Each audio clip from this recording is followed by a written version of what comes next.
Roma. Dari Paulus, hamba Kristus Yesus yang dipanggil menjadi rasul dan dikuduskan untuk memberitakan Injil Allah. Injil itu telah dijanjikannya sebelumnya dengan perantaraan nabi-nabinya dalam kitab-kitab suci. Tentang anaknya yang menurut daging diperanakkan dari keturunan Daud dan menurut roh kekudusan dinyatakan oleh kebangkitannya dari antara orang mati, bahwa ia adalah anak Allah yang berkuasa, Yesus Kristus Tuhan kita. Dengan perantaraannya, kami menerima kasih karunia dan jabatan rasul untuk menuntun semua bangsa, supaya mereka percaya dan taat kepada namanya. Kamu juga termasuk di antara mereka. Kamu yang telah dipanggil menjadi milik Kristus. Kepada kamu sekalian yang tinggal di Roma, yang dikasihi Allah, yang dipanggil dan dijadikan orang-orang kudus, kasih karunia menyertai kamu dan damai sejahtera dari Allah, Bapa kita, dan dari Tuhan Yesus Kristus. Pertama-tama aku mengucap syukur kepada Allahku oleh Yesus Kristus atas kamu sekalian, sebab telah tersiar kabar tentang imanmu di seluruh dunia. Karena Allah yang kulayani dengan segenap hatiku dalam pemberitaan Injil anaknya adalah saksiku, bahwa dalam doaku aku selalu mengingat kamu. Aku berdoa, semoga dengan kehendak Allah, aku akhirnya beroleh kesempatan untuk mengunjungi kamu. Sebab aku ingin melihat kamu untuk memberitakan karunia rohani kepadamu, guna menguatkan kamu, yaitu supaya aku ada di antara kamu dan turut terhibur oleh iman kita bersama, baik oleh imanmu maupun oleh imanku. Saudara-saudara, aku mau supaya kamu mengetahui bahwa aku telah sering berniat untuk datang kepadamu. Tetapi hingga kini selalu aku terhalang, agar di tengah-tengahmu aku menemukan buah, seperti juga di tengah-tengah bangsa bukan Yahudi yang lain. Aku berhutang, baik kepada orang Yunani maupun kepada orang bukan Yunani, baik kepada orang terpelajar maupun kepada orang tidak terpelajar. Itulah sebabnya aku ingin untuk memberitakan Injil kepada kamu juga yang diam di Roma. Sebab aku mempunyai keyakinan yang kokoh dalam Injil, karena Injil adalah kekuatan Allah yang menyelamatkan setiap orang yang percaya. Pertama-tama orang Yahudi, tetapi juga orang Yunani. Sebab di dalamnya nyata kebenaran Allah yang bertolak dari iman dan memimpin kepada iman. Seperti ada tertulis, orang benar akan hidup oleh iman. Sebab murka Allah nyata dari surga atas segala kefasikan dan kelaliman manusia yang menindas kebenaran dengan kelaliman. Karena apa yang dapat mereka ketahui tentang Allah nyata bagi mereka, sebab Allah telah menyatakannya kepada mereka. Sebab apa yang tidak nampak daripadanya, yaitu kekuatannya yang kekal dan keilahiannya, dapat nampak kepada pikiran dari karyanya sejak dunia diciptakan, sehingga mereka tidak dapat berdalih. Sebab sekalipun mereka mengenal Allah, mereka tidak memuliakan Dia sebagai Allah atau mengucap syukur kepadanya. Sebaliknya, pikiran mereka menjadi sia-sia dan hati mereka yang bodoh menjadi gelap. Mereka berbuat seolah-olah mereka penuh hikmat, tetapi mereka telah menjadi bodoh. Mereka menggantikan kemuliaan Allah yang tidak fana dengan gambaran yang mirip dengan manusia yang fana, burung-burung, binatang-binatang yang berkaki 4, atau binatang-binatang yang menjalar. Karena itu, Allah menyerahkan mereka kepada keinginan hati mereka akan kecemaran, sehingga mereka saling mencemarkan tubuh mereka. Sebab mereka menggantikan kebenaran Allah dengan dusta, dan memuja dan menyembah makhluk dengan melupakan penciptanya yang harus dipuji selama-lamanya. Amin. Karena itu, Allah menyerahkan mereka kepada hawa nafsu yang memalukan. Sebab istri-istri mereka menggantikan persetubuhan yang wajar dengan yang tak wajar.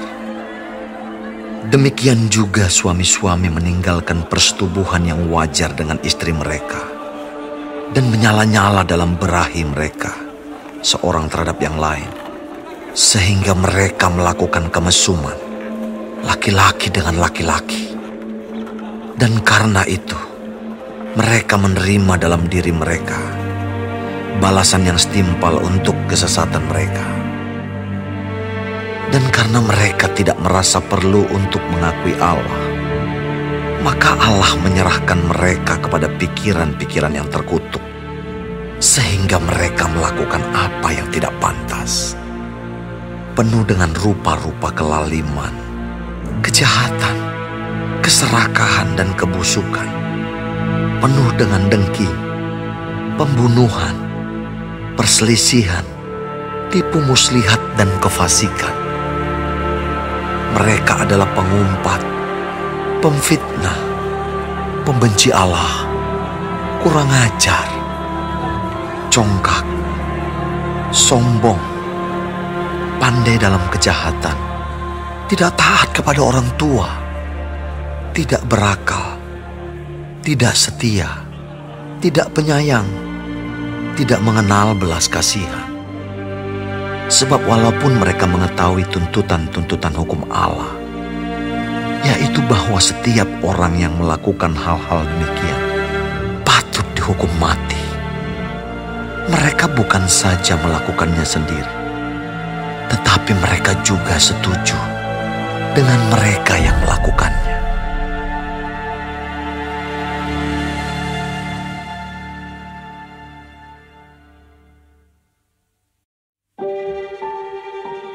Karena itu, hai manusia, siapapun juga engkau yang menghakimi orang lain, engkau sendiri tidak bebas dari salah. Sebab dalam menghakimi orang lain, engkau menghakimi dirimu sendiri. Karena engkau yang menghakimi orang lain melakukan hal-hal yang sama. Tetapi kita tahu bahwa hukuman Allah berlangsung secara jujur atas mereka yang berbuat demikian. Dan engkau, hai manusia, engkau yang menghakimi mereka yang berbuat demikian, sedangkan engkau sendiri melakukannya juga. Adakah engkau sangka bahwa engkau akan luput dari hukuman Allah? Maukah engkau menganggap sepi kekayaan kemurahannya, kesabarannya, dan kelapangan hatinya? Tidakkah engkau tahu bahwa maksud kemurahan Allah ialah menuntun engkau kepada pertobatan?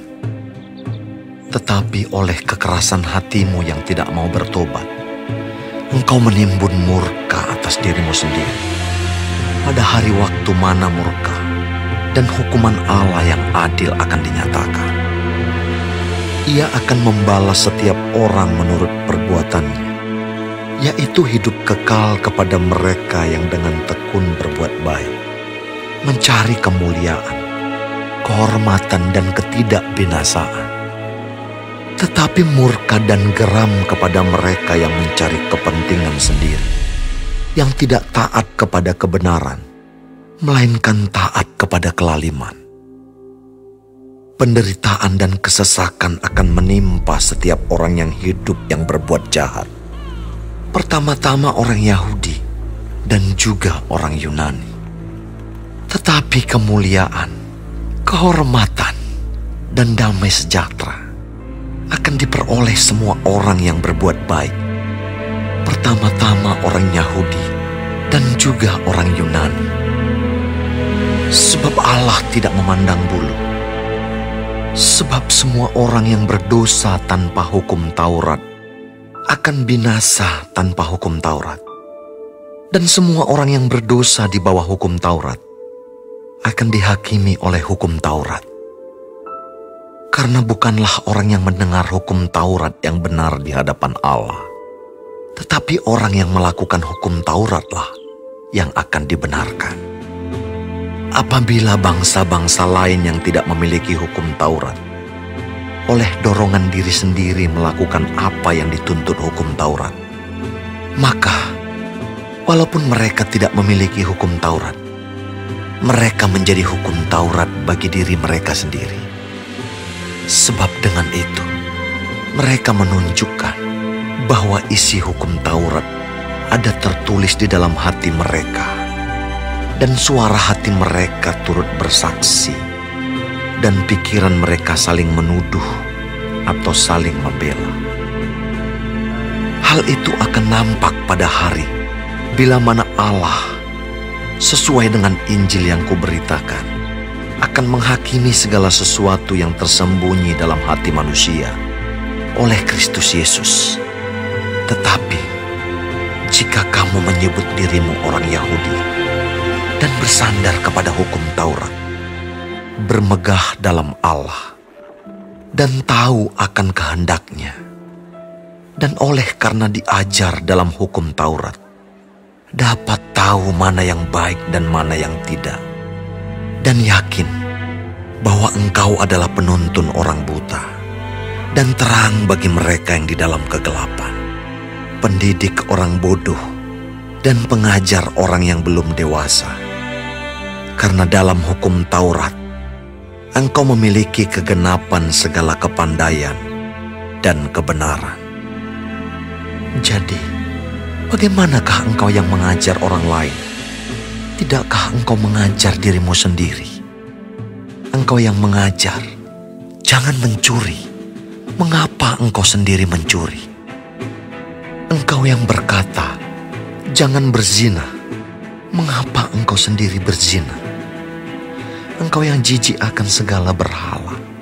Mengapa engkau sendiri merampok rumah berhala?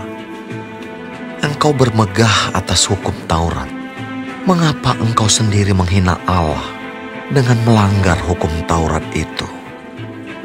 Seperti ada tertulis, sebab oleh karena kamulah nama Allah dihujat di antara bangsa-bangsa lain. Sunat memang ada gunanya jika engkau mentaati hukum Taurat. Tetapi jika engkau melanggar hukum Taurat, maka sunatmu tidak ada lagi gunanya. Jadi, jika orang yang tak bersunat memperhatikan tuntutan-tuntutan hukum Taurat, tidakkah ia dianggap sama dengan orang yang telah disunat? Jika demikian, maka orang yang tak bersunat, tetapi yang melakukan hukum Taurat, akan menghakimi kamu yang mempunyai hukum tertulis dan sunat, tetapi yang melanggar hukum Taurat. Sebab yang disebut Yahudi bukanlah orang yang lahiriah Yahudi, dan yang disebut sunat bukanlah sunat yang dilangsungkan secara lahiriah. Tetapi orang Yahudi sejati ialah dia yang tidak nampak keyahudiannya, dan sunat ialah sunat di dalam hati, secara rohani, bukan secara hurufiah. Maka pujian baginya datang bukan dari manusia, melainkan dari Allah.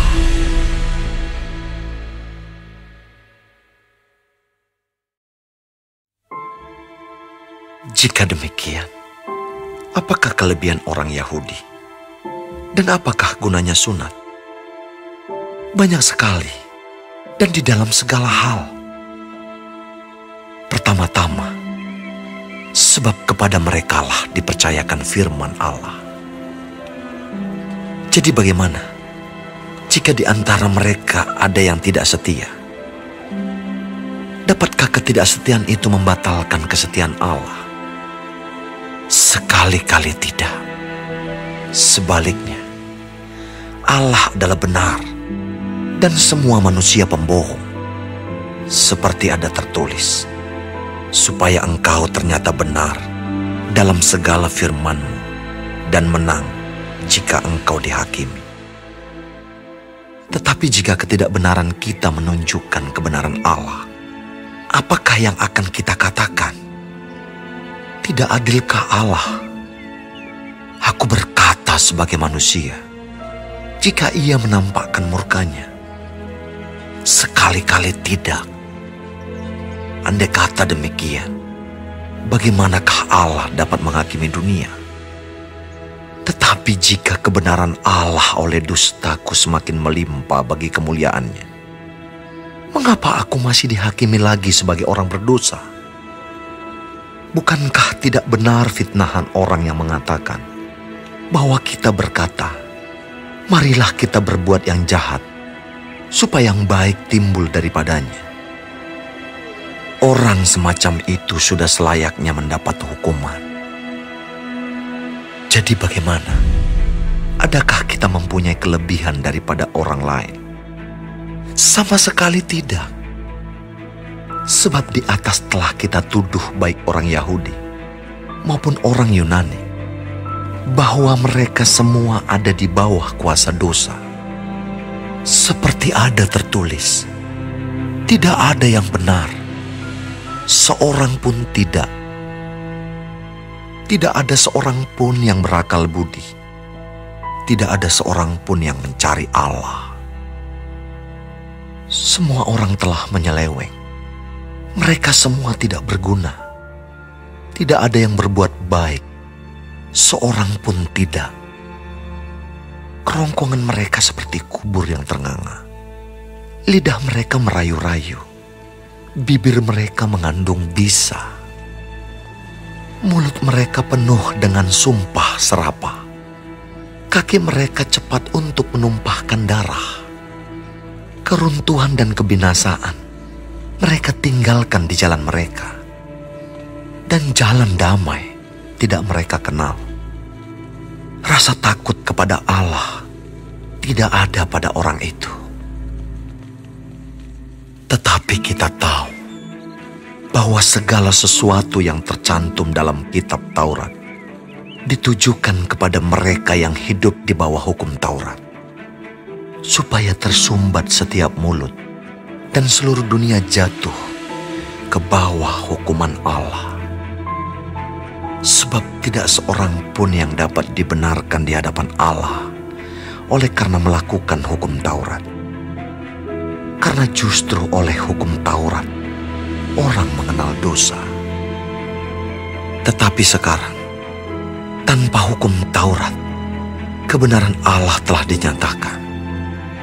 Seperti yang disaksikan dalam kitab Taurat dan kitab-kitab para nabi, yaitu kebenaran Allah karena iman dalam Yesus Kristus bagi semua orang yang percaya, sebab tidak ada perbedaan.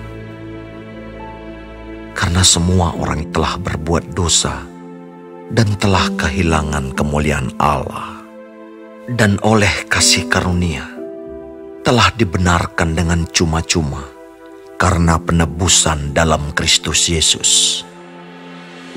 Kristus Yesus telah ditentukan Allah menjadi jalan pendamaian karena iman dalam darah-Nya.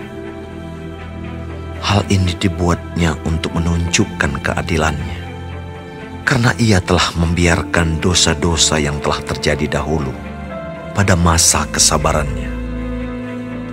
Maksudnya ialah untuk menunjukkan keadilan-Nya pada masa ini, supaya nyata bahwa Ia benar dan juga membenarkan orang yang percaya kepada Yesus. Jika demikian, apakah dasarnya untuk bermegah? Tidak ada. Berdasarkan apa? Berdasarkan perbuatan?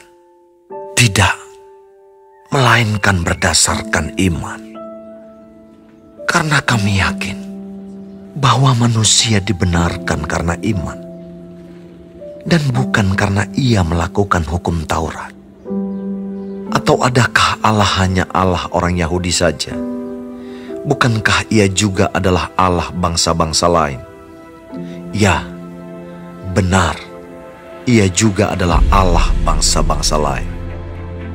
Artinya, kalau ada satu Allah yang akan membenarkan baik orang-orang bersunat karena iman, maupun orang-orang tak bersunat juga karena iman. Jika demikian, adakah kami membatalkan hukum Taurat karena iman? Sama sekali tidak. Sebaliknya, kami meneguhkannya.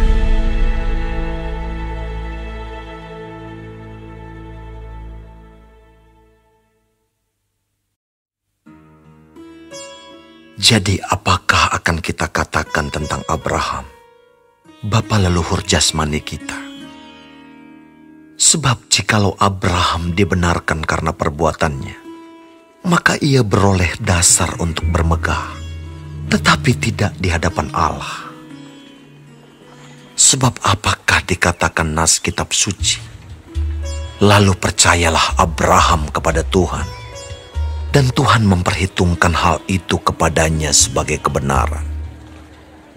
Kalau ada orang yang bekerja, upahnya tidak diperhitungkan sebagai hadiah, tetapi sebagai haknya. Tetapi kalau ada orang yang tidak bekerja, namun percaya kepada Dia yang membenarkan orang durhaka, imannya diperhitungkan menjadi kebenaran. Seperti juga Daud menyebut, berbahagia orang yang dibenarkan Allah bukan berdasarkan perbuatannya. Berbahagialah orang yang diampuni pelanggaran-pelanggarannya dan yang ditutupi dosa-dosanya. Berbahagialah manusia yang kesalahannya tidak diperhitungkan Tuhan kepadanya. Adakah ucapan bahagia ini hanya berlaku bagi orang bersunat saja, atau juga bagi orang tak bersunat? Sebab telah kami katakan bahwa kepada Abraham iman diperhitungkan sebagai kebenaran. Dalam keadaan manakah hal itu diperhitungkan? Sebelum atau sesudah ia disunat? Bukan sesudah disunat, tetapi sebelumnya. Dan tanda sunat itu diterimanya sebagai meterai kebenaran berdasarkan iman yang ditunjukkannya sebelum ia bersunat.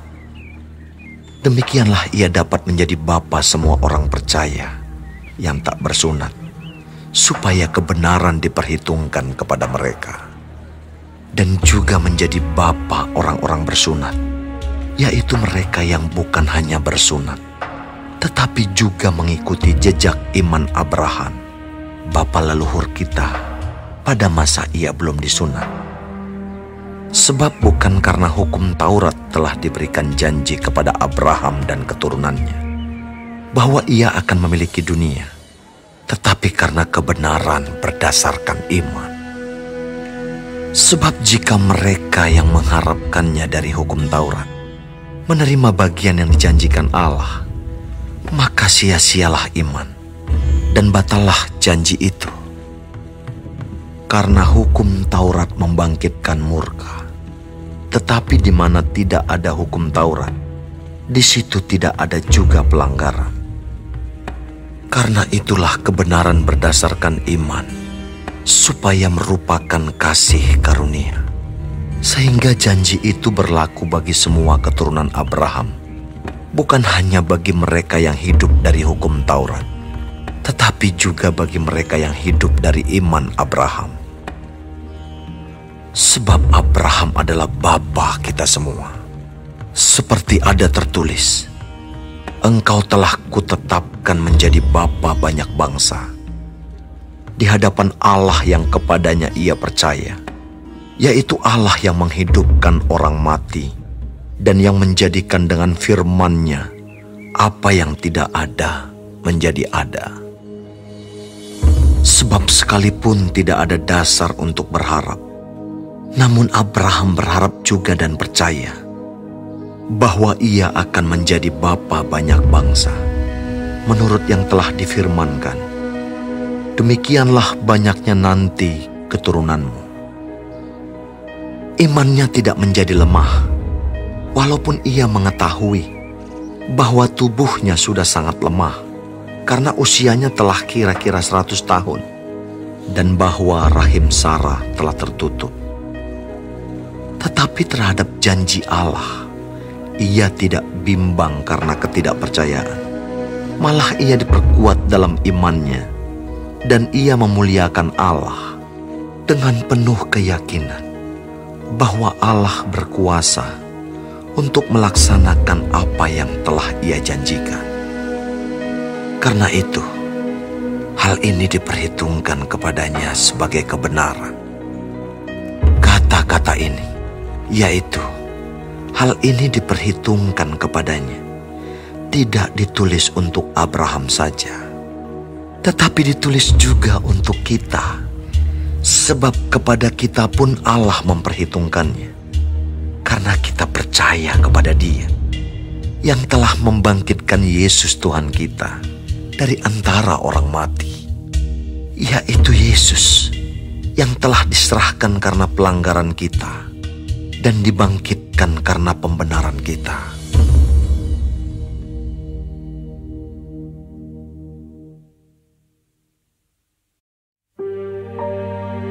Sebab itu, kita yang dibenarkan karena iman, kita hidup dalam damai sejahtera dengan Allah oleh karena Tuhan kita Yesus Kristus.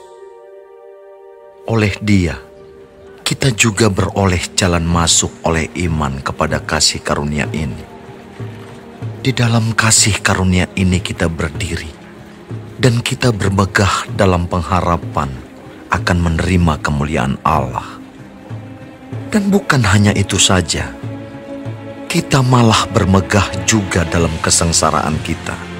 Karena kita tahu bahwa kesengsaraan itu menimbulkan ketekunan. Dan ketekunan menimbulkan tahan uji. Dan tahan uji menimbulkan pengharapan.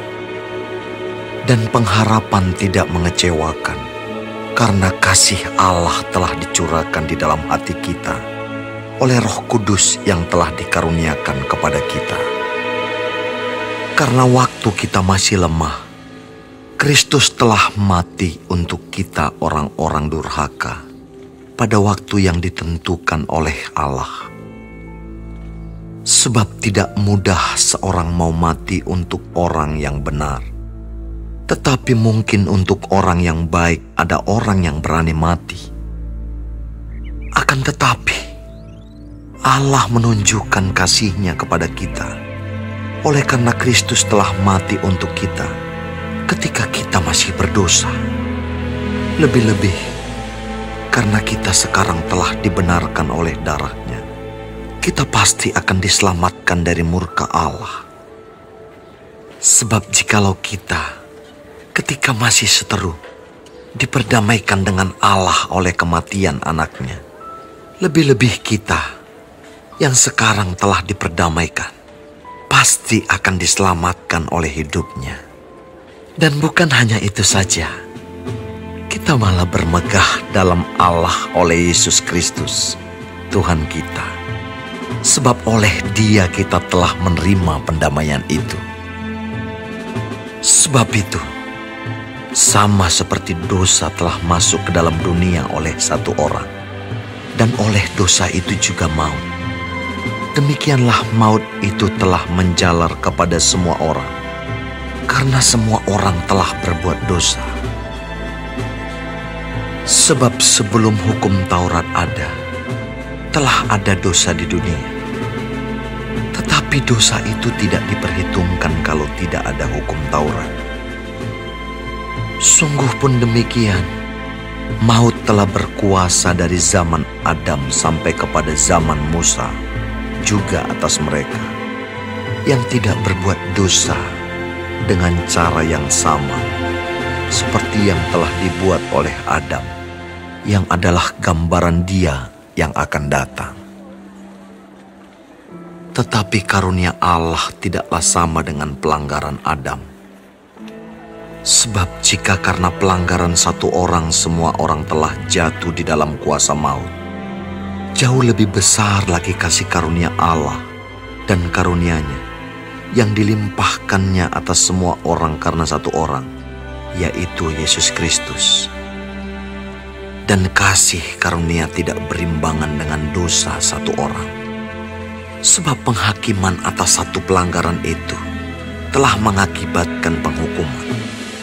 Tetapi penganugerahan karunia atas banyak pelanggaran itu mengakibatkan pembenaran. Sebab jika oleh dosa satu orang, maut telah berkuasa oleh satu orang itu, maka lebih benar lagi mereka yang telah menerima kelimpahan kasih karunia dan anugerah kebenaran akan hidup dan berkuasa oleh karena satu orang itu, yaitu Yesus Kristus. Sebab itu, sama seperti oleh satu pelanggaran, semua orang beroleh penghukuman. Demikian pula oleh satu perbuatan kebenaran, semua orang beroleh pembenaran untuk hidup. Jadi sama seperti oleh ketidaktaatan satu orang, semua orang telah menjadi orang berdosa. Demikian pula oleh ketaatan satu orang, semua orang menjadi orang benar. Tetapi hukum Taurat ditambahkan, supaya pelanggaran menjadi semakin banyak. Dan di mana dosa bertambah banyak, di sana kasih karunia menjadi berlimpah-limpah. Supaya sama seperti dosa berkuasa dalam alam maut, demikian kasih karunia akan berkuasa oleh kebenaran untuk hidup yang kekal, oleh Yesus Kristus, Tuhan kita.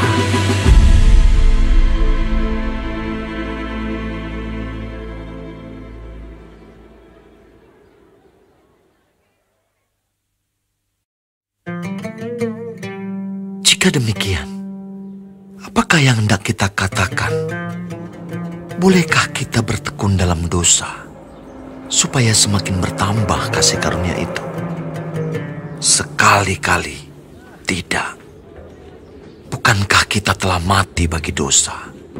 Bagaimanakah kita masih dapat hidup di dalamnya? Atau tidak tahukah kamu bahwa kita semua yang telah dibaptis dalam Kristus telah dibaptis dalam kematiannya? Dengan demikian, kita telah dikuburkan bersama-sama dengan Dia oleh baptisan dalam kematian, supaya sama seperti Kristus telah dibangkitkan dari antara orang mati oleh kemuliaan Bapa, demikian juga kita akan hidup dalam hidup yang baru. Sebab jika kita telah menjadi satu dengan apa yang sama dengan kematiannya, kita juga akan menjadi satu dengan apa yang sama dengan kebangkitannya.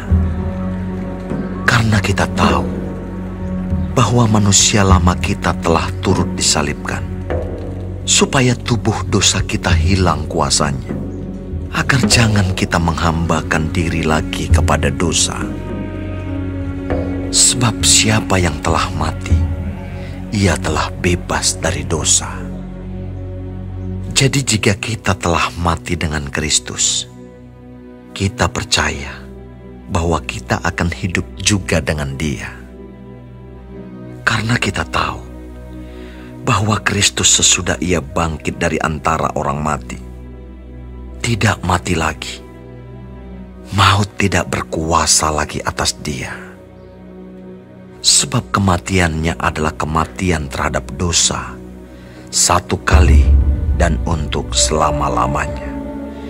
Dan kehidupannya adalah kehidupan bagi Allah. Demikianlah hendaknya kamu memandangnya, bahwa kamu telah mati bagi dosa, tetapi kamu hidup bagi Allah dalam Kristus Yesus.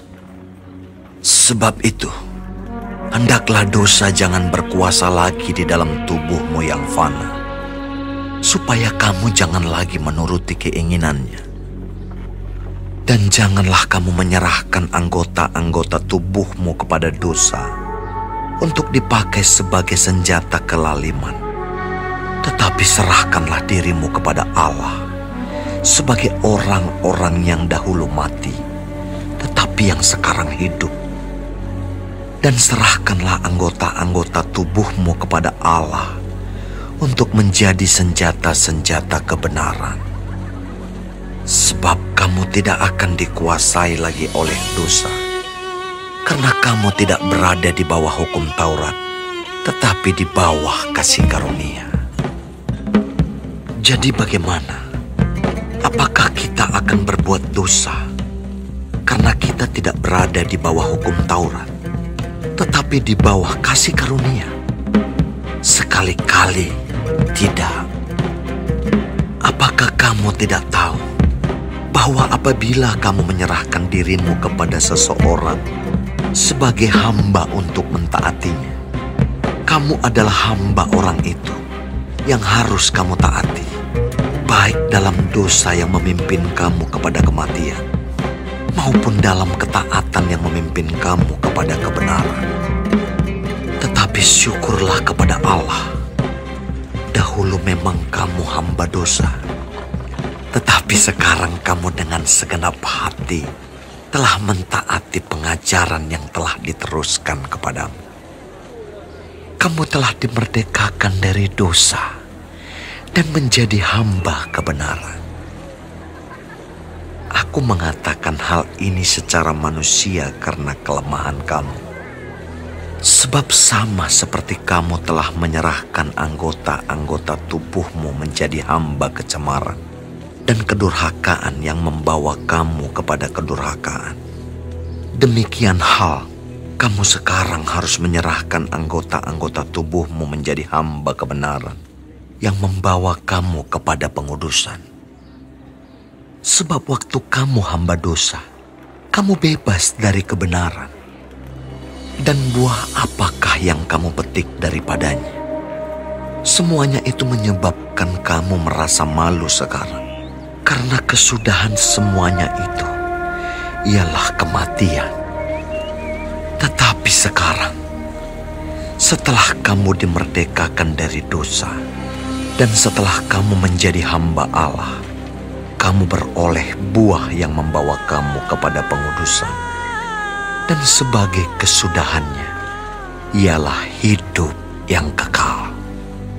Sebab upah dosa ialah maut, tetapi karunia Allah ialah hidup yang kekal dalam Kristus Yesus, Tuhan kita.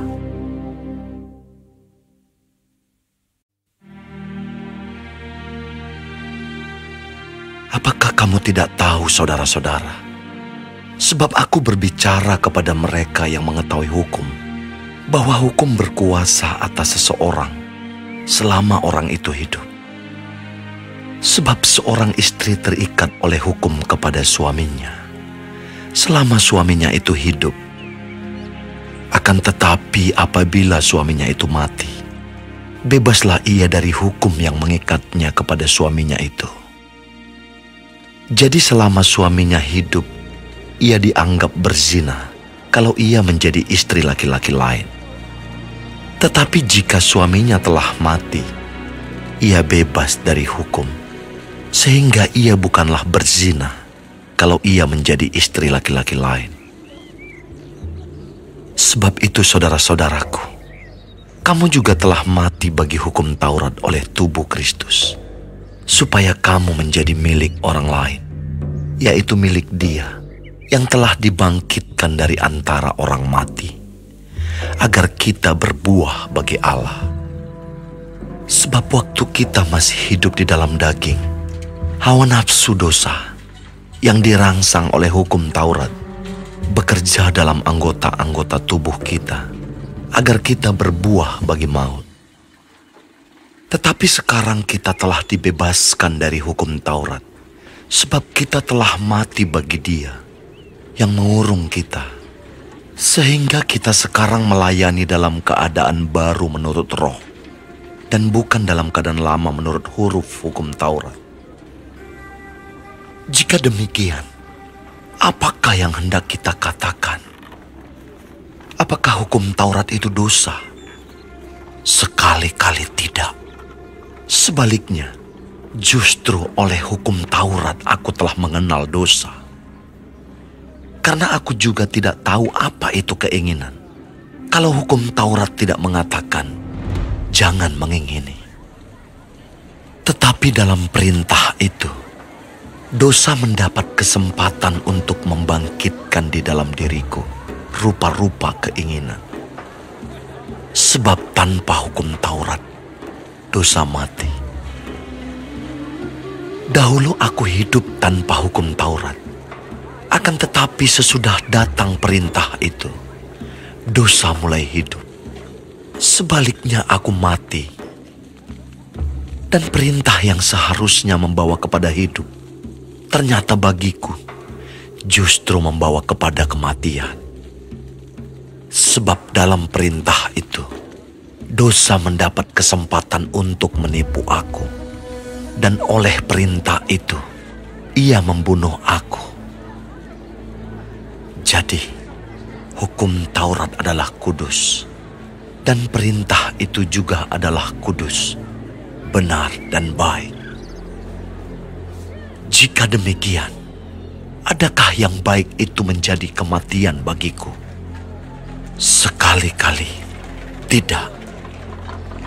Tetapi supaya nyata bahwa ia adalah dosa, maka dosa mempergunakan yang baik untuk mendatangkan kematian bagiku, supaya oleh perintah itu dosa lebih nyata lagi keadaannya sebagai dosa. Sebab kita tahu bahwa hukum Taurat adalah rohani, tetapi aku bersifat daging, terjual di bawah kuasa dosa. Sebab apa yang aku perbuat, aku tidak tahu. Karena bukan apa yang kukendaki yang aku perbuat, tetapi apa yang aku benci, itulah yang aku perbuat. Jadi jika aku perbuat apa yang tidak aku kehendaki, aku menyetujui bahwa hukum Taurat itu baik. Kalau demikian, bukan aku lagi yang memperbuatnya, tetapi dosa yang ada di dalam aku. Sebab aku tahu bahwa di dalam aku, yaitu di dalam aku sebagai manusia, tidak ada sesuatu yang baik. Sebab kehendak memang ada di dalam aku, tetapi bukan hal berbuat apa yang baik. Sebab bukan apa yang aku kehendaki, yaitu yang baik yang aku perbuat, melainkan apa yang tidak aku kehendaki, yaitu yang jahat yang aku perbuat. Jadi, jika aku berbuat apa yang tidak aku kehendaki, maka bukan lagi aku yang memperbuatnya, tetapi dosa yang diam di dalam aku. Demikianlah aku dapati hukum ini. Jika aku menghendaki berbuat apa yang baik, yang jahat itu ada padaku. Sebab di dalam batinku, aku suka akan hukum Allah. Tetapi di dalam anggota-anggota tubuhku, aku melihat hukum lain yang berjuang melawan hukum akal budiku dan membuat aku menjadi tawanan hukum dosa yang ada di dalam anggota-anggota tubuhku. Aku, manusia celaka. Siapakah yang akan melepaskan aku dari tubuh maut ini? Syukur kepada Allah oleh Yesus Kristus Tuhan kita. Jadi, dengan akal budiku aku melayani hukum Allah, tetapi dengan tubuh insaniku, aku melayani hukum dosa.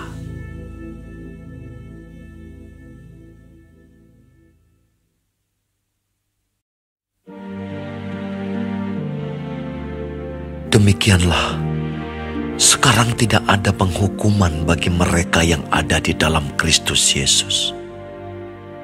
Roh yang memberi hidup telah memerdekakan kamu dalam Kristus dari hukum dosa dan hukum maut.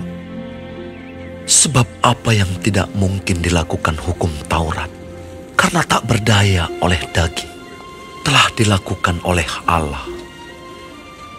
Dengan jalan mengutus anaknya sendiri dalam daging, yang serupa dengan daging yang dikuasai dosa karena dosa. Ia telah menjatuhkan hukuman atas dosa di dalam daging, supaya tuntutan hukum Taurat digenapi di dalam kita, yang tidak hidup menurut daging, tetapi menurut roh. Sebab mereka yang hidup menurut daging memikirkan hal-hal yang dari daging. Mereka yang hidup menurut roh memikirkan hal-hal yang dari roh. Karena keinginan daging adalah maut, tetapi keinginan roh adalah hidup dan damai sejahtera. Sebab keinginan daging adalah perseteruan terhadap Allah, karena ia tidak takluk kepada hukum Allah.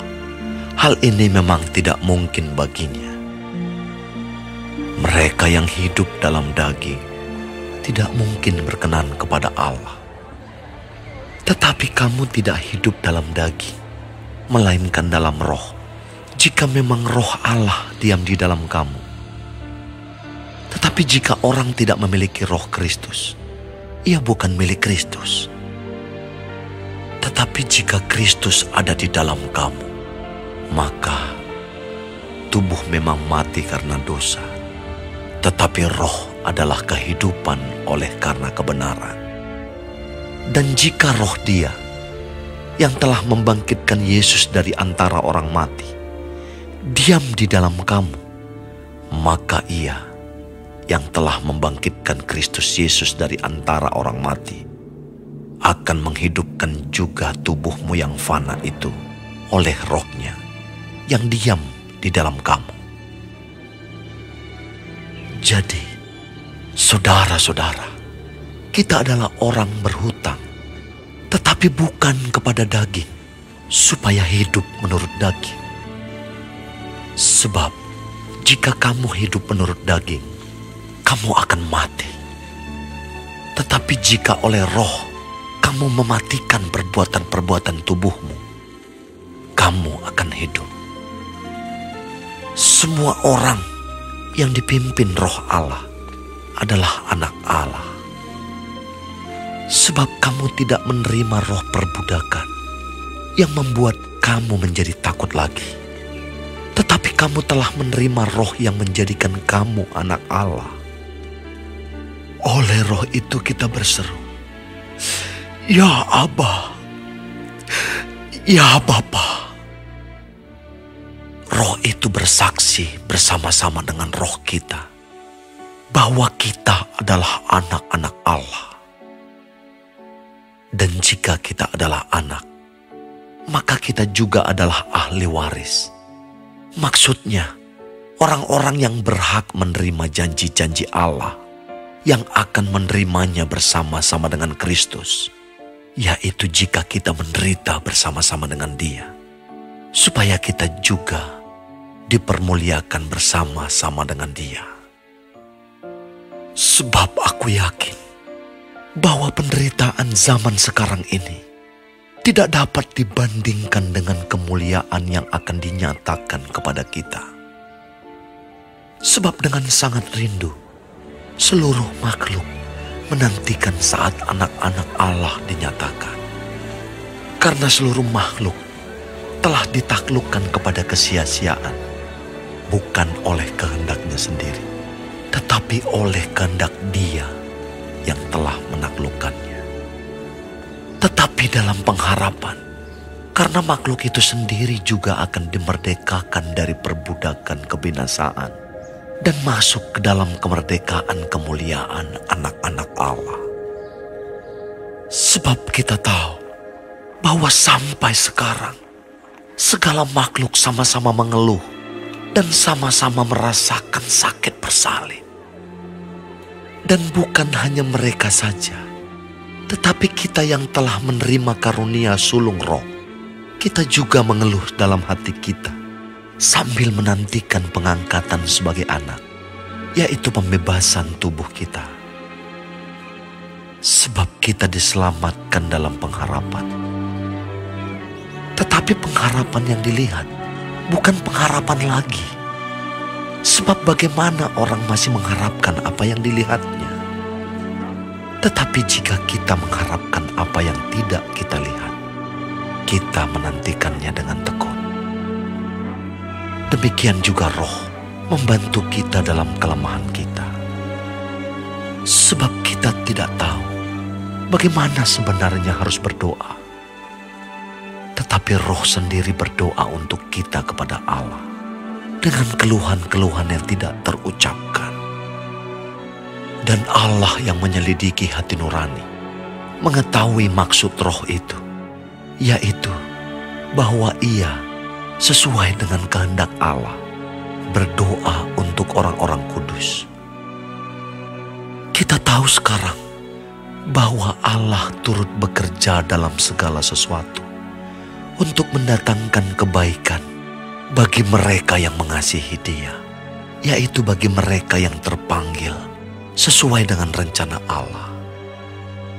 Sebab semua orang yang dipilihnya dari semula, mereka juga ditentukannya dari semula untuk menjadi serupa dengan gambaran anaknya, supaya Ia, anaknya itu, menjadi yang sulung di antara banyak saudara.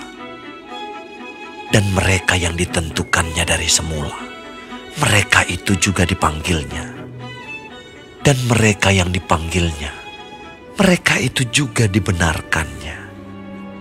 Dan mereka yang dibenarkannya, mereka itu juga dimuliakannya. Sebab itu, apakah yang akan kita katakan tentang semuanya itu? Jika Allah di pihak kita, siapakah yang akan melawan kita? Ia yang tidak menyayangkan anaknya sendiri, tetapi yang menyerahkannya bagi kita semua. Bagaimanakah mungkin Ia tidak mengaruniakan segala sesuatu kepada kita bersama-sama dengan Dia? Siapakah yang akan menggugat orang-orang pilihan Allah? Allah yang membenarkan mereka. Siapakah yang akan menghukum mereka? Kristus Yesus yang telah mati, bahkan lebih lagi, yang telah bangkit, yang juga duduk di sebelah kanan Allah, yang malah menjadi pembela bagi kita. Siapakah yang akan memisahkan kita dari kasih Kristus? Penindasan atau kesesakan, atau penganiayaan, atau kelaparan, atau ketelanjangan, atau bahaya, atau pedang? Seperti ada tertulis, oleh karena Engkau kami ada dalam bahaya maut sepanjang hari. Kami telah dianggap sebagai domba-domba sembelihan. Tetapi dalam semuanya itu, kita lebih daripada orang-orang yang menang oleh Dia yang telah mengasihi kita.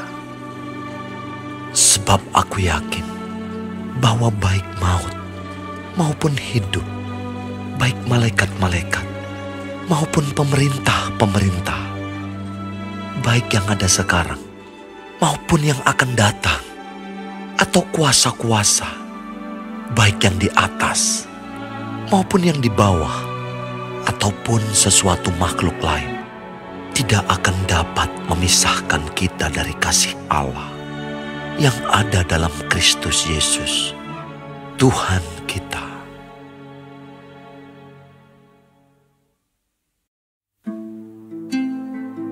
Aku mengatakan kebenaran dalam Kristus. Aku tidak berdusta. Suara hatiku turut bersaksi dalam Roh Kudus bahwa aku sangat berduka cita dan selalu bersedih hati. Bahkan aku mau terkutuk dan terpisah dari Kristus demi saudara-saudaraku, kaum sebangsaku secara jasmani. Sebab mereka adalah orang Israel. Mereka telah diangkat menjadi anak. Dan mereka telah menerima kemuliaan dan perjanjian-perjanjian dan hukum Taurat dan ibadah dan janji-janji. Mereka adalah keturunan bapa-bapa leluhur yang menurunkan Mesias dalam keadaannya sebagai manusia, yang ada di atas segala sesuatu, Ia adalah Allah yang harus dipuji sampai selama-lamanya. Amin. Akan tetapi firman Allah tidak mungkin gagal. Sebab tidak semua orang yang berasal dari Israel adalah orang Israel. Dan juga tidak semua yang terhitung keturunan Abraham adalah anak Abraham. Tetapi yang berasal dari Ishak yang akan disebut keturunanmu. Artinya, bukan anak-anak menurut daging adalah anak-anak Allah, tetapi anak-anak perjanjian yang disebut keturunan yang benar. Sebab firman ini mengandung janji. Pada waktu seperti inilah aku akan datang, dan Sarah akan mempunyai seorang anak laki-laki. Tetapi bukan hanya itu saja. Lebih terang lagi ialah Ribka yang mengandung dari satu orang, yaitu dari Ishak, bapa leluhur kita. Sebab waktu anak-anak itu belum dilahirkan dan belum melakukan yang baik atau yang jahat, supaya rencana Allah tentang pemilihannya diteguhkan, bukan berdasarkan perbuatan, tetapi berdasarkan panggilannya. Dikatakan kepada Ribka, anak yang tua akan menjadi hamba anak yang muda. Seperti ada tertulis, aku mengasihi Yakub, tetapi membenci Esau. Jika demikian, apakah yang hendak kita katakan? Apakah Allah tidak adil? Mustahil. Sebab ia berfirman kepada Musa, aku akan menaruh belas kasihan. Kepada siapa aku mau menaruh belas kasihan? Dan aku akan bermurah hati. Kepada siapa aku mau bermurah hati? Jadi hal itu tidak tergantung pada kehendak orang atau usaha orang, tetapi kepada kemurahan hati Allah. Sebab kitab suci berkata kepada Firaun, itulah sebabnya aku membangkitkan engkau, yaitu supaya aku memperlihatkan kuasaku di dalam engkau, dan supaya namaku dimasyurkan di seluruh bumi. Jadi, ia menaruh belas kasihan kepada siapa yang dikehendakinya, dan ia menegarkan hati siapa yang dikehendakinya. Sekarang, kamu akan berkata kepadaku, jika demikian, apalagi yang masih disalahkannya? Sebab siapa yang menentang kehendaknya? Siapakah kamu, hai manusia, maka kamu membantah Allah? Dapatkah yang dibentuk berkata kepada yang membentuknya, mengapakah engkau membentuk aku demikian? Apakah tukang periuk tidak mempunyai hak atas tanah liatnya untuk membuat dari gumpal yang sama suatu benda untuk dipakai guna tujuan yang mulia, dan suatu benda lain untuk dipakai guna tujuan yang biasa? Jadi, kalau untuk menunjukkan murkanya dan menyatakan kuasanya, Allah menaruh kesabaran yang besar terhadap benda-benda kemurkaannya yang telah disiapkan untuk kebinasaan, justru untuk menyatakan kekayaan kemuliaannya atas benda-benda belas kasihannya yang telah dipersiapkannya untuk kemuliaan, yaitu kita yang telah dipanggilnya bukan hanya dari antara orang Yahudi, tetapi juga dari antara bangsa-bangsa lain. Seperti yang difirmankannya juga dalam kitab Nabi Hosea, yang bukan umatku akan kusebut umatku, dan yang bukan kekasih, kekasih. Dan di tempat di mana akan dikatakan kepada mereka, kamu ini bukanlah umatku, di sana akan dikatakan kepada mereka, anak-anak Allah yang hidup. Dan Yesaya berseru tentang Israel, sekalipun jumlah anak Israel seperti pasir di laut, namun hanya sisanya akan diselamatkan. Sebab apa yang telah difirmankannya akan dilakukan Tuhan di atas bumi, sempurna dan segera. Dan seperti yang dikatakan Yesaya sebelumnya, seandainya Tuhan semesta alam tidak meninggalkan pada kita keturunan, kita sudah menjadi seperti Sodom dan sama seperti Gomora. Jika demikian, apakah yang hendak kita katakan? Ini, bahwa bangsa-bangsa lain yang tidak mengejar kebenaran telah beroleh kebenaran, yaitu kebenaran karena iman. Tetapi bahwa Israel sungguh pun mengejar hukum yang akan mendatangkan kebenaran, tidaklah sampai kepada hukum itu. Mengapa tidak? Karena Israel mengejarnya bukan karena iman, tetapi karena perbuatan. Mereka tersandung pada batu sandungan.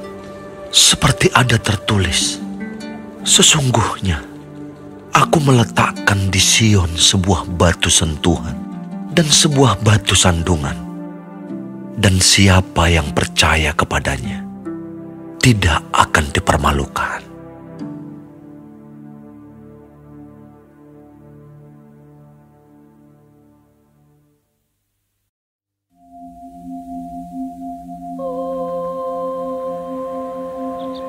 Saudara-saudara, keinginan hatiku dan doaku kepada Tuhan ialah supaya mereka diselamatkan. Sebab aku dapat memberi kesaksian tentang mereka, bahwa mereka sungguh-sungguh giat untuk Allah, tetapi tanpa pengertian yang benar. Sebab oleh karena mereka tidak mengenal kebenaran Allah, dan oleh karena mereka berusaha untuk mendirikan kebenaran mereka sendiri, maka mereka tidak takluk kepada kebenaran Allah.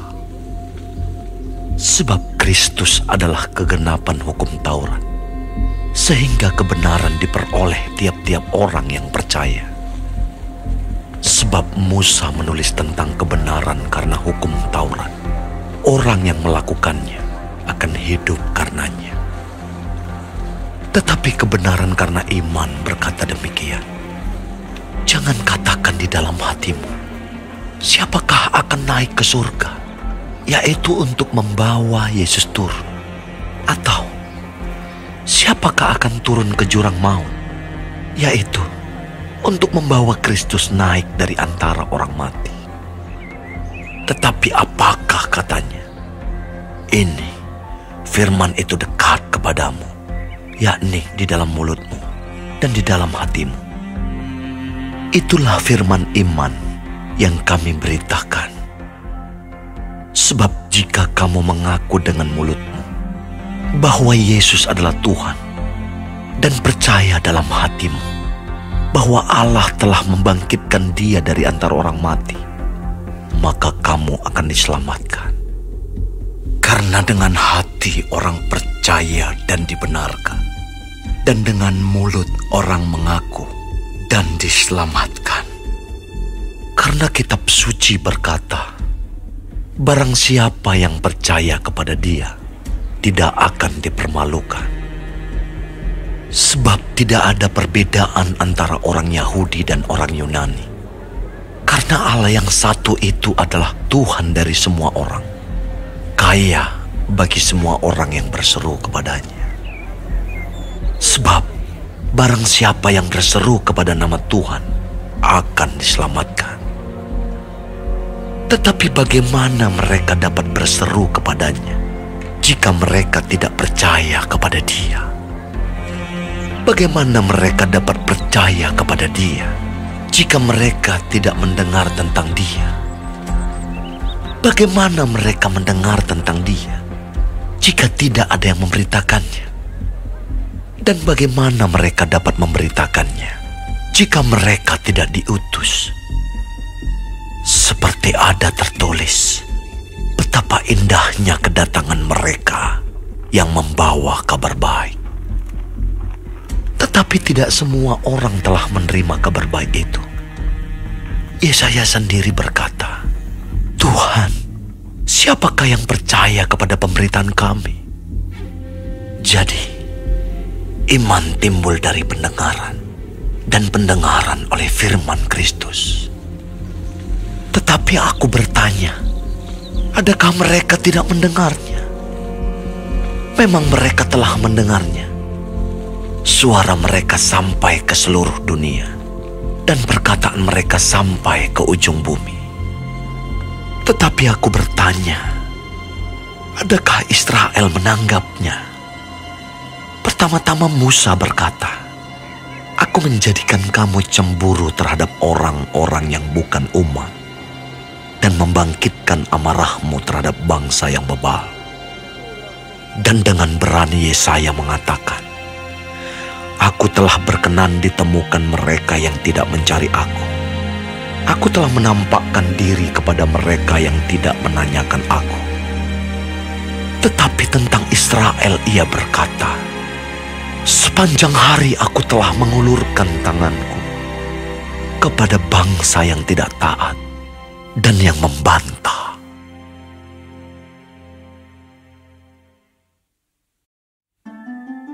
Maka aku bertanya, adakah Allah mungkin telah menolak umatnya?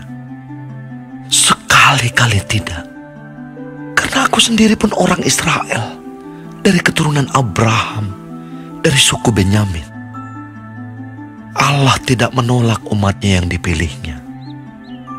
Ataukah kamu tidak tahu apa yang dikatakan kitab suci tentang Elia waktu ia mengadukan Israel kepada Allah?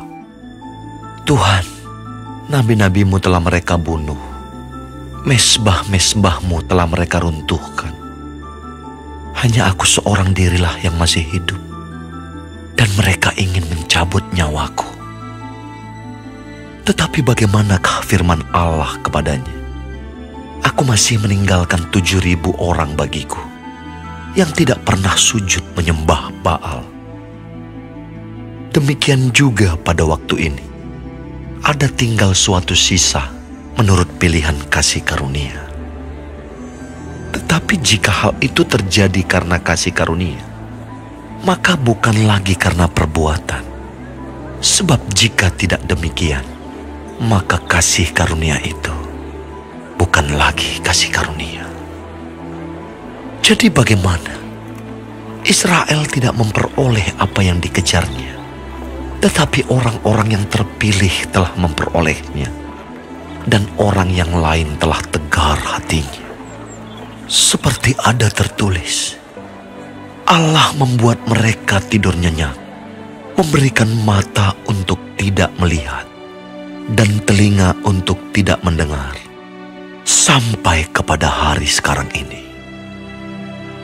Dan Daud berkata, biarlah jamuan mereka menjadi jerat dan perangkap, penyesatan dan pembalasan bagi mereka. Dan biarlah mata mereka menjadi gelap, sehingga mereka tidak melihat. Dan buatlah punggung mereka terus-menerus membungkuk. Maka aku bertanya, adakah mereka tersandung dan harus jatuh? Sekali-kali tidak. Tetapi oleh pelanggaran mereka, keselamatan telah sampai kepada bangsa-bangsa lain, supaya membuat mereka cemburu. Sebab jika pelanggaran mereka berarti kekayaan bagi dunia, dan kekurangan mereka kekayaan bagi bangsa-bangsa lain, terlebih-lebih lagi kesempurnaan mereka. Aku berkata kepada kamu, hai bangsa-bangsa bukan Yahudi, justru karena aku adalah rasul untuk bangsa-bangsa bukan Yahudi, aku menganggap hal itu kemuliaan pelayananku. Yaitu, kalau aku dapat membangkitkan cemburu di dalam hati kaum sebangsaku menurut daging, dan dapat menyelamatkan beberapa orang dari mereka. Sebab jika penolakan mereka berarti perdamaian bagi dunia, dapatkah penerimaan mereka mempunyai arti lain daripada hidup dari antara orang mati? Jikalau roti sulung adalah kudus, maka seluruh adonan juga kudus. Dan jikalau akar adalah kudus, maka cabang-cabang juga kudus.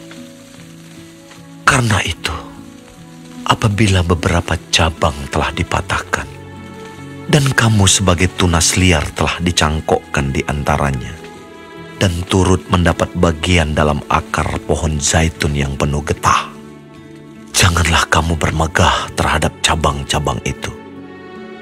Jikalau kamu bermegah, ingatlah bahwa bukan kamu yang menopang akar itu, melainkan akar itu yang menopang kamu. Mungkin kamu akan berkata, ada cabang-cabang yang dipatahkan, supaya aku dicangkokkan di antaranya sebagai tunas. Baiklah, mereka dipatahkan karena ketidakpercayaan mereka, dan kamu tegak tercacak karena iman. Janganlah kamu sombong, tetapi takutlah. Sebab kalau Allah tidak menyayangkan cabang-cabang asli, Ia juga tidak akan menyayangkan kamu. Sebab itu, perhatikanlah kemurahan Allah dan juga kekerasannya, yaitu kekerasan atas orang-orang yang telah jatuh, tetapi atas kamu kemurahannya, yaitu jika kamu tetap dalam kemurahannya. Jika tidak, kamu pun akan dipotong juga. Tetapi mereka pun akan dicangkokkan kembali jika mereka tidak tetap dalam ketidakpercayaan mereka. Sebab Allah berkuasa untuk mencangkokkan mereka kembali. Sebab jika kamu telah dipotong sebagai cabang dari pohon zaitun liar dan bertentangan dengan keadaanmu itu, kamu telah dicangkokkan pada pohon zaitun sejati. Terlebih lagi mereka ini, yang menurut asal mereka akan dicangkokkan pada pohon zaitun mereka sendiri. Sebab, saudara-saudara, supaya kamu jangan menganggap dirimu pandai, aku mau agar kamu mengetahui rahasia ini. Sebagian dari Israel telah menjadi tegar sampai jumlah yang penuh dari bangsa-bangsa lain telah masuk. Dengan jalan demikian, seluruh Israel akan diselamatkan. Seperti ada tertulis, dari Sion akan datang penebus. Ia akan menyingkirkan segala kefasikan daripada Yakub. Dan inilah perjanjianku dengan mereka, apabila aku menghapuskan dosa mereka. Mengenai Injil, mereka adalah seteru Allah oleh karena kamu. Tetapi mengenai pilihan, mereka adalah kekasih Allah oleh karena nenek moyang. Sebab Allah tidak menyesali kasih karunia dan panggilannya. Sebab sama seperti kamu, dahulu tidak taat kepada Allah, tetapi sekarang beroleh kemurahan oleh ketidaktaatan mereka. Demikian juga mereka sekarang tidak taat, supaya oleh kemurahan yang telah kamu peroleh, mereka juga akan beroleh kemurahan. Sebab Allah telah mengurung semua orang dalam ketidaktaatan, supaya Ia dapat menunjukkan kemurahannya atas mereka semua. Oh, alangkah dalamnya kekayaan, hikmat, dan pengetahuan Allah. Sungguh tak terselidiki keputusan-keputusannya, dan sungguh tak terselami jalan-jalannya. Sebab, siapakah yang mengetahui pikiran Tuhan? Atau siapakah yang pernah menjadi penasihatnya? Atau siapakah yang pernah memberikan sesuatu kepadanya, sehingga ia harus menggantikannya? Sebab segala sesuatu adalah dari Dia, dan oleh Dia, dan kepada Dia. Bagi Dialah kemuliaan sampai selama-lamanya.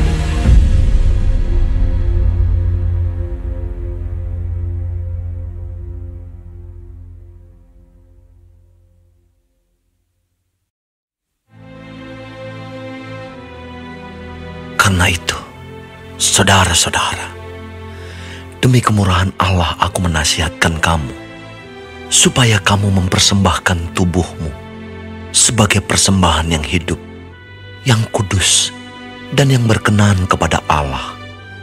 Itu adalah ibadahmu yang sejati. Janganlah kamu menjadi serupa dengan dunia ini, tetapi berubahlah oleh pembaruan budimu, sehingga kamu dapat membedakan manakah kehendak Allah, apa yang baik, yang berkenan kepada Allah, dan yang sempurna.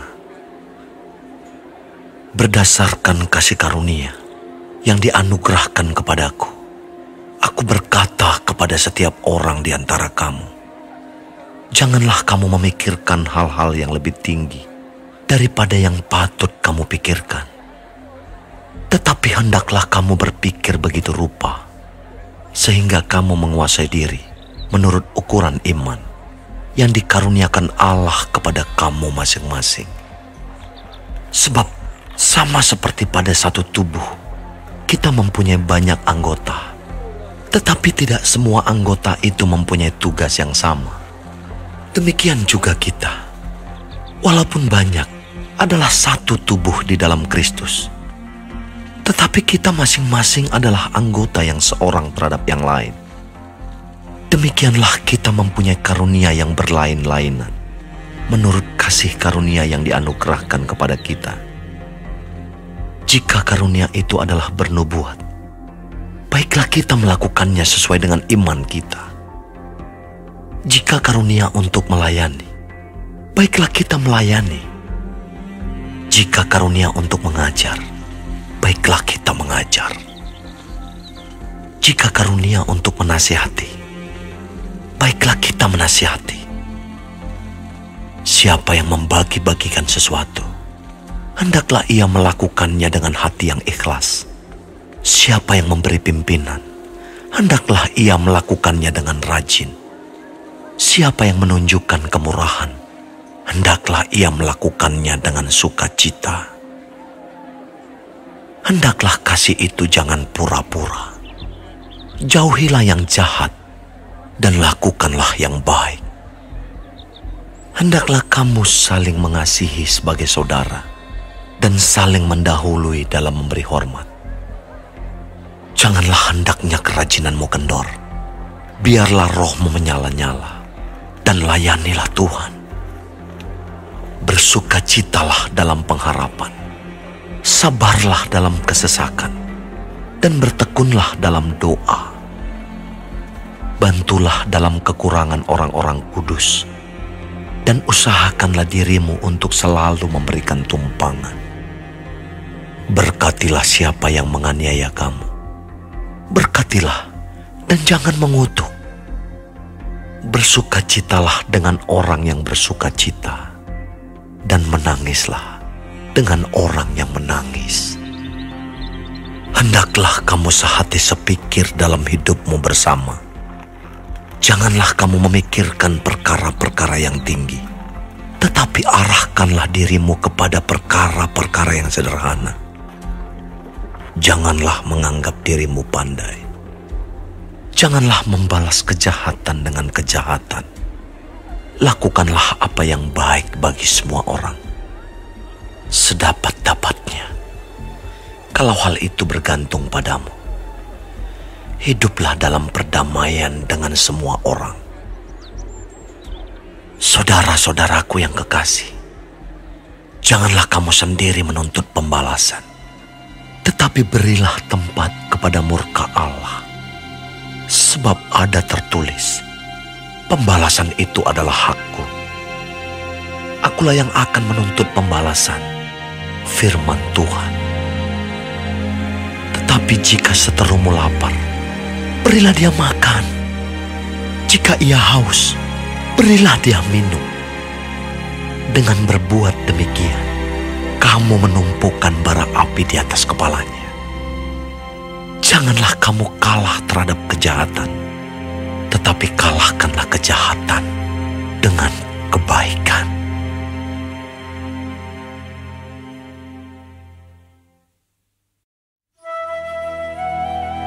Tiap-tiap orang harus takluk kepada pemerintah yang di atasnya, sebab tidak ada pemerintah yang tidak berasal dari Allah. dan pemerintah-pemerintah yang ada ditetapkan oleh Allah. Sebab itu, barang siapa melawan pemerintah, ia melawan ketetapan Allah. Dan siapa yang melakukannya akan mendatangkan hukuman atas dirinya.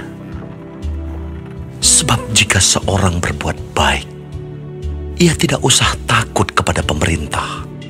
Hanya jika ia berbuat jahat. Maukah kamu hidup tanpa takut terhadap pemerintah? Perbuatlah apa yang baik, dan kamu akan beroleh pujian daripadanya. Karena pemerintah adalah hamba Allah untuk kebaikanmu. Tetapi jika engkau berbuat jahat, takutlah akan dia. Karena tidak percuma pemerintah menyandang pedang. Pemerintah adalah hamba Allah untuk membalaskan murka Allah atas mereka yang berbuat jahat. Sebab itu, perlu kita menaklukkan diri, bukan saja oleh karena kemurkaan Allah, tetapi juga oleh karena suara hati kita. Itulah juga sebabnya, maka kamu membayar pajak. Karena mereka yang mengurus hal itu adalah pelayan-pelayan Allah. Bayarlah kepada semua orang apa yang harus kamu bayar. Pajak kepada orang yang berhak menerima pajak. Cukai kepada orang yang berhak menerima cukai. Rasa takut kepada orang yang berhak menerima rasa takut. Dan hormat kepada orang yang berhak menerima hormat.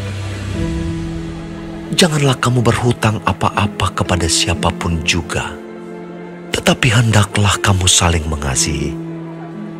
Sebab barang siapa mengasihi sesamanya manusia, ia sudah memenuhi hukum Taurat.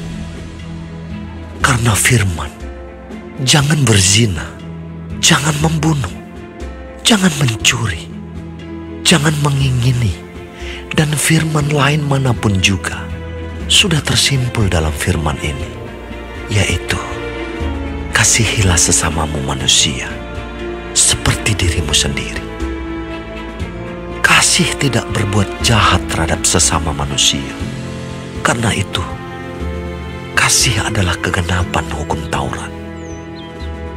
Hal ini harus kamu lakukan karena kamu mengetahui keadaan waktu sekarang, yaitu bahwa saatnya telah tiba bagi kamu untuk bangun dari tidur.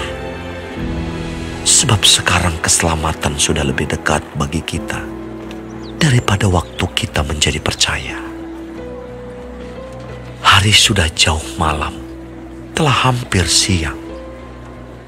Sebab itu, marilah kita menanggalkan perbuatan-perbuatan kegelapan dan mengenakan perlengkapan senjata terang. Marilah kita hidup dengan sopan, seperti pada siang hari.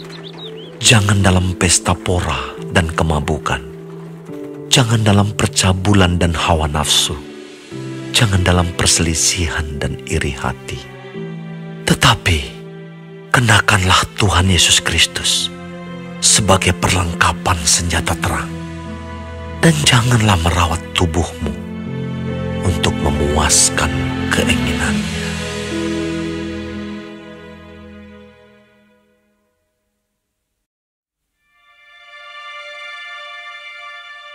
Terimalah orang yang lemah imannya, tanpa mempercakapkan pendapatnya. Yang seorang yakin bahwa ia boleh makan segala jenis makanan, tetapi orang yang lemah imannya hanya makan sayur-sayuran saja. Siapa yang makan, janganlah menghina orang yang tidak makan. Dan siapa yang tidak makan, janganlah menghakimi orang yang makan. Sebab Allah telah menerima orang itu. Siapakah kamu sehingga kamu menghakimi hamba orang lain? Entahkah ia berdiri, entahkah ia jatuh, itu adalah urusan tuannya sendiri. Tetapi ia akan tetap berdiri, karena Tuhan berkuasa menjaga dia terus berdiri. yang seorang menganggap hari yang satu lebih penting daripada hari yang lain, tetapi yang lain menganggap semua hari sama saja. Hendaklah setiap orang benar-benar yakin dalam hatinya sendiri. Siapa yang berpegang pada suatu hari yang tertentu, ia melakukannya untuk Tuhan.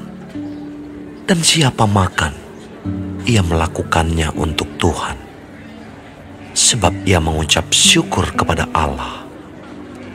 Dan siapa tidak makan, ia melakukannya untuk Tuhan, dan ia juga mengucap syukur kepada Allah.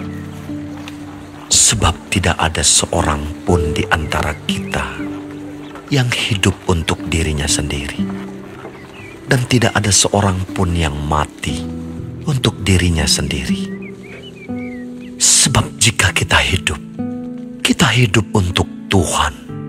Dan jika kita mati untuk Tuhan. Jadi baik hidup atau mati, kita adalah milik Tuhan. Sebab untuk itulah Kristus telah mati dan hidup kembali, supaya ia menjadi Tuhan, baik atas orang-orang mati maupun atas orang-orang hidup. Tetapi engkau, mengapakah engkau menghakimi saudaramu? Atau mengapakah engkau menghina saudaramu?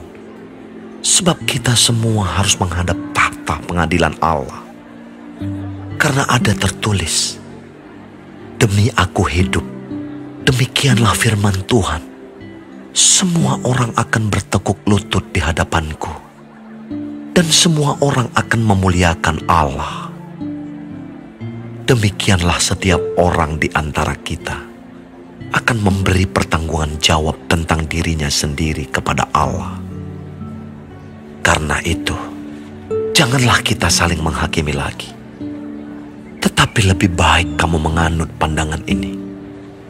Jangan kita membuat saudara kita jatuh atau tersandung.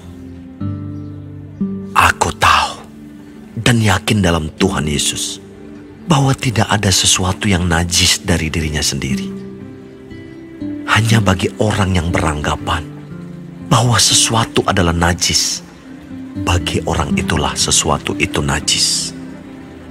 Sebab jika engkau menyakiti hati saudaramu oleh karena sesuatu yang engkau makan, maka engkau tidak hidup lagi menurut tuntutan kasih. Janganlah engkau membinasakan saudaramu oleh karena makananmu, karena Kristus telah mati untuk dia. Apa yang baik yang kamu miliki, janganlah kamu biarkan difitnah. Sebab kerajaan Allah bukanlah soal makanan dan minuman, tetapi soal kebenaran, damai sejahtera, dan sukacita oleh Roh Kudus. Karena barang siapa melayani Kristus dengan cara ini, ia berkenan pada Allah dan dihormati oleh manusia. Sebab itu, marilah kita mengejar apa yang mendatangkan damai sejahtera dan yang berguna untuk saling membangun. Janganlah engkau merusakkan pekerjaan Allah oleh karena makanan. Segala sesuatu adalah suci, tetapi celakalah orang jika oleh makanannya orang lain tersandung. Baiklah engkau jangan makan daging atau minum anggur, atau sesuatu yang menjadi batu sandungan untuk saudaramu. Berpeganglah pada keyakinan yang engkau miliki itu bagi dirimu sendiri di hadapan Allah. Berbahagialah dia yang tidak menghukum dirinya sendiri dalam apa yang dianggapnya baik untuk dilakukan. Tetapi barang siapa yang bimbang kalau ia makan, ia telah dihukum, karena ia tidak melakukannya berdasarkan iman. Dan segala sesuatu yang tidak berdasarkan iman adalah dosa.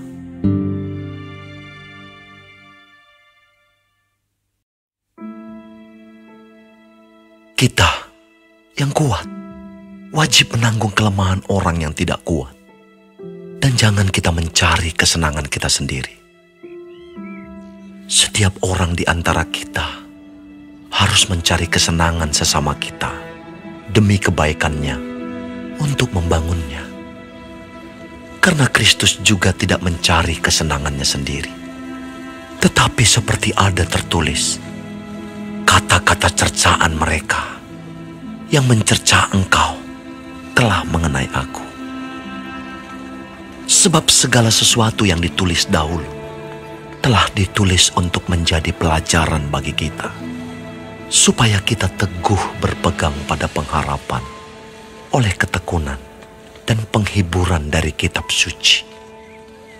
Semoga Allah yang adalah sumber ketekunan dan penghiburan mengaruniakan kerukunan kepada kamu sesuai dengan kehendak Kristus Yesus, sehingga dengan satu hati dan satu suara kamu memuliakan Allah dan Bapa Tuhan kita, Yesus Kristus. Sebab itu, terimalah satu akan yang lain, sama seperti Kristus juga telah menerima kita untuk kemuliaan Allah.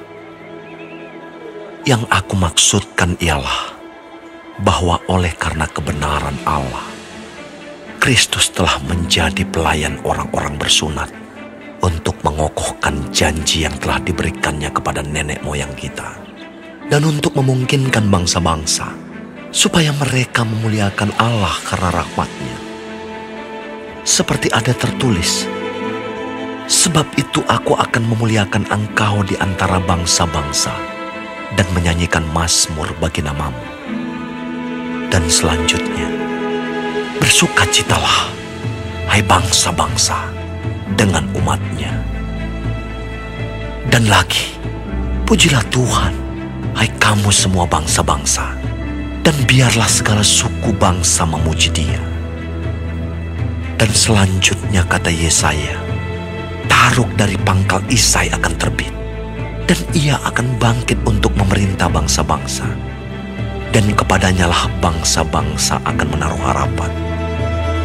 Semoga Allah, sumber pengharapan, memenuhi kamu dengan segala sukacita dan damai sejahtera dalam iman kamu, supaya oleh kekuatan Roh Kudus kamu berlimpah-limpah dalam pengharapan. Saudara-saudaraku, aku sendiri memang yakin tentang kamu, bahwa kamu juga telah penuh dengan kebaikan dan dengan segala pengetahuan, dan sanggup untuk saling menasihati. Namun, karena kasih karunia yang telah dianugerahkan Allah kepadaku, aku di sana-sini dengan agak berani telah menulis kepadamu untuk mengingatkan kamu, yaitu bahwa aku boleh menjadi pelayan Kristus Yesus bagi bangsa-bangsa bukan Yahudi dalam pelayanan pemberitaan Injil Allah, supaya bangsa-bangsa bukan Yahudi dapat diterima oleh Allah sebagai persembahan yang berkenan kepadanya, yang disucikan oleh Roh Kudus. Jadi dalam Kristus, aku boleh bermegah tentang pelayananku bagi Allah. Sebab aku tidak akan berani berkata-kata tentang sesuatu yang lain, kecuali tentang apa yang telah dikerjakan Kristus olehku, yaitu untuk memimpin bangsa-bangsa lain kepada ketaatan oleh perkataan dan perbuatan, oleh kuasa tanda-tanda dan mujizat-mujizat, dan oleh kuasa Roh. Demikianlah dalam perjalanan keliling dari Yerusalem sampai ke Illyricum, aku telah memberitakan sepenuhnya Injil Kristus. Dan dalam pemberitaan itu, aku menganggap sebagai kehormatanku bahwa aku tidak melakukan di tempat-tempat di mana nama Kristus telah dikenal orang, supaya aku jangan membangun di atas dasar yang telah diletakkan orang lain. Tetapi sesuai dengan yang ada tertulis, mereka yang belum pernah menerima tentang Dia akan melihat Dia, dan mereka yang tidak pernah mendengarnya akan mengertinya. Itu Itulah sebabnya aku selalu terhalang untuk mengunjungi kamu. Tetapi sekarang, karena aku tidak lagi mempunyai tempat kerja di daerah ini, dan karena aku telah beberapa tahun lamanya ingin mengunjungi kamu, aku harap dalam perjalananku ke Spanyol, aku dapat singgah di tempatmu dan bertemu dengan kamu, sehingga kamu dapat mengantarkan aku ke sana setelah aku seketika menikmati pertemuan dengan kamu. Tetapi sekarang aku sedang dalam perjalanan ke Yerusalem untuk mengantarkan bantuan kepada orang-orang kudus. Sebab Makedonia dan Akaya telah mengambil keputusan untuk menyumbangkan sesuatu kepada orang-orang miskin di antara orang-orang kudus di Yerusalem. Keputusan itu memang telah mereka ambil, tetapi itu adalah kewajiban mereka. Sebab jika bangsa-bangsa lain telah beroleh bagian dalam harta rohani orang Yahudi, maka wajiblah juga bangsa-bangsa lain itu melayani orang Yahudi dengan harta duniawi mereka. Apabila aku sudah menunaikan tugas itu dan sudah menyerahkan hasil usaha bangsa-bangsa lain itu kepada mereka, aku akan berangkat ke Spanyol melalui kota kamu. Dan aku tahu bahwa jika aku datang mengunjungi kamu, aku akan melakukannya dengan penuh berkat Kristus. Tetapi demi Kristus, Tuhan kita, dan demi kasih Roh, aku menasihatkan kamu, saudara-saudara, untuk bergumul bersama-sama dengan aku dalam doa kepada Allah untuk aku, supaya aku terpelihara dari orang-orang yang tidak taat di Yudea, dan supaya pelayananku untuk Yerusalem disambut dengan baik oleh orang-orang kudus di sana, agar aku yang dengan sukacita datang kepadamu oleh kehendak Allah, beroleh kesegaran bersama-sama dengan kamu. Allah, sumber damai sejahtera, menyertai kamu sekalian. Amin.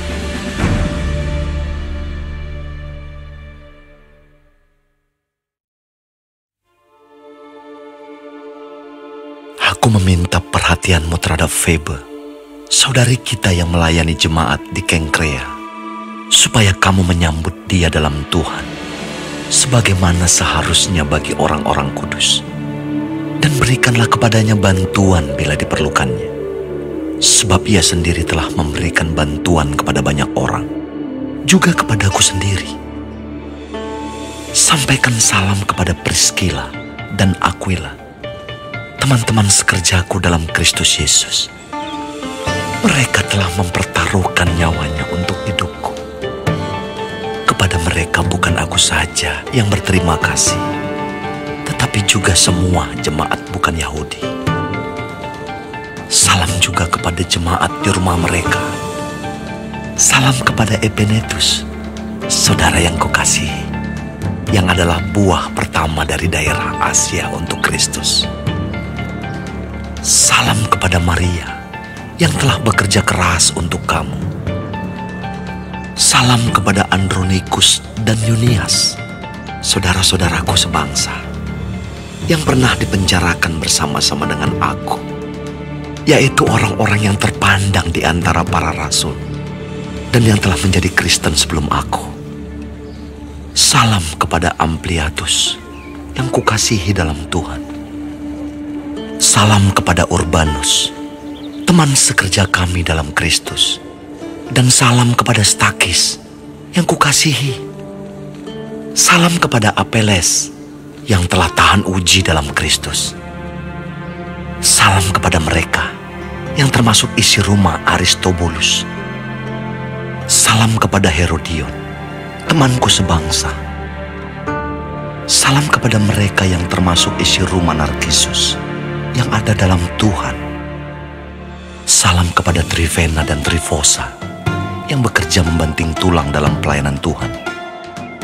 Salam kepada Persis yang kukasihi, yang telah bekerja membanting tulang dalam pelayanan Tuhan. Salam kepada Rufus, orang pilihan dalam Tuhan. Dan salam kepada ibunya, yang bagiku adalah juga ibu. Salam kepada Asinkritus, Flegon, Hermes, Patrobas, Hermas, dan saudara-saudara yang bersama-sama dengan mereka. Salam kepada Filologus dan Yulia, Nereus dan saudaranya perempuan, dan Olimpas, dan juga kepada segala orang kudus yang bersama-sama dengan mereka. Bersalam-salamlah kamu dengan cium kudus. Salam kepada kamu dari semua jemaat Kristus. Tetapi aku menasihatkan kamu, saudara-saudara, supaya kamu waspada terhadap mereka yang bertentangan dengan pengajaran yang telah kamu terima, menimbulkan perpecahan dan godaan. Sebab itu, hindarilah mereka. Sebab orang-orang demikian tidak melayani Kristus, Tuhan kita, tetapi melayani perut mereka sendiri. Dan dengan kata-kata mereka yang muluk-muluk, dan dengan bahasa mereka yang manis, mereka menipu orang-orang yang tulus hatinya. Kabar tentang ketaatanmu telah terdengar oleh semua orang. Sebab itu aku bersuka cita tentang kamu.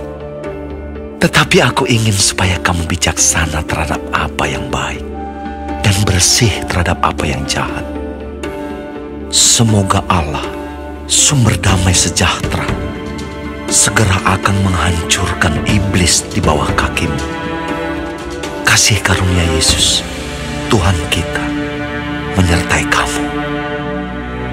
Salam kepada kamu dari Timotius, temanku sekerja, dan dari Lukius, Yason, dan Sosipater, teman-temanku sebangsa. Salam dalam Tuhan kepada kamu dari Tertius, yaitu aku yang menulis surat ini. Salam kepada kamu dari Gaius, yang memberi tumpangan kepadaku dan kepada seluruh jemaat. Salam kepada kamu dari Erastus, bendahara negeri, dan dari Quartus, saudara kita. Kasih karunia Yesus Kristus, Tuhan kita, menyertai kamu sekalian. Amin. Bagi Dia yang berkuasa menguatkan kamu, menurut Injil yang kumasyurkan dan pemberitaan tentang Yesus Kristus, sesuai dengan pernyataan rahasia yang didiamkan berabad-abad lamanya, tetapi yang sekarang telah dinyatakan, dan yang menurut perintah Allah yang abadi telah diberitakan oleh kitab-kitab para nabi kepada segala bangsa untuk membimbing mereka kepada ketaatan iman. Bagi Dia, satu-satunya Allah yang penuh hikmat, oleh Yesus Kristus, segala kemuliaan sampai selama-lamanya. Amin.